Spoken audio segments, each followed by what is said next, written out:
Hi, in this video we're going to see how to send Outlook email item using Excel VBA code. The website officex.com. In this page you have the easy to use VBA code. Let's see what it does. It has two objects, Outlook app and then Outlook mail. This Outlook app is assigned to Outlook application using the create object. Once it's created, we are going to use that object and create email item. The 0 means it's going to create email item. There are other parameters which correspond to calendar, contacts, appointments, tasks, etc. Now we are going to use just 0 to create email item. Now email item is created and assigned to this object.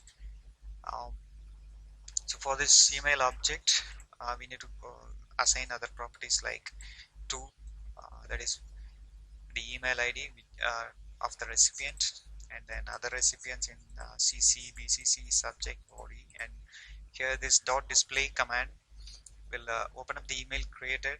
The user can review the email and then choose to send it or ignore it. If you don't want this to happen, you can, instead of dot display command, you can use dot send. If you use dot send, the VBA code will directly send the email without any confirmation from the user. So this is the code. You can just copy paste and use it in your VBA project.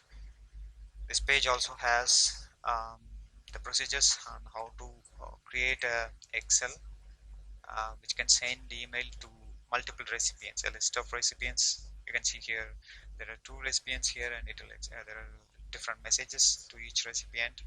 So you can use this website and the steps explained here to create a Excel application which can send email to multiple recipients. There's also a trial version Excel app. You can download it and use it. It's been used by a lot of users. If you're satisfied with this app, you can buy it, or you can create your own app using these steps explained here. So here's the code. So that's it. Thank you.